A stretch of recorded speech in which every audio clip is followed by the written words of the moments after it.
Hey everyone, welcome to our channel. In today's video, I'll show you how to add text overlay in Shotcut, tutorial and tips. So there are actually two ways to go ahead and add a text onto your video on Shotcut. We'll try out onto the first one, and for us to be able to begin, we should be able to find the one here under filters. So click onto the plus icon here or filters here onto the upper part. Then onto the search bar, we'll type in text. So we have text rich and text simple. So we're going to use text simple in here. So click onto that. And as you can see, there is a time code here.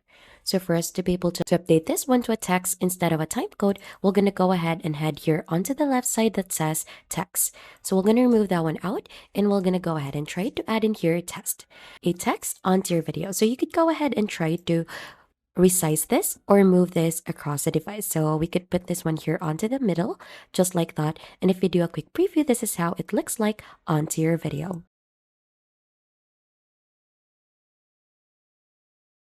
Now, for the second step, we should be able to find that one here on Open Other. So we'll try to remove this one out first by clicking onto this minus icon to remove the selected filter.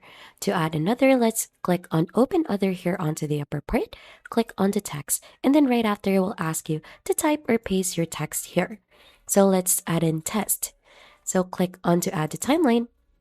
And as you can see, it added a text part here onto the upper part of the video. So we could try to resize that one as well in here, just like what we did earlier.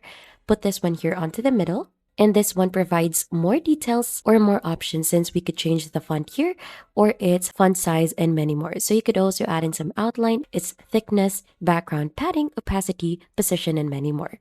So feel free to adjust this as per your liking and do a quick preview. And once satisfied, you could export your video.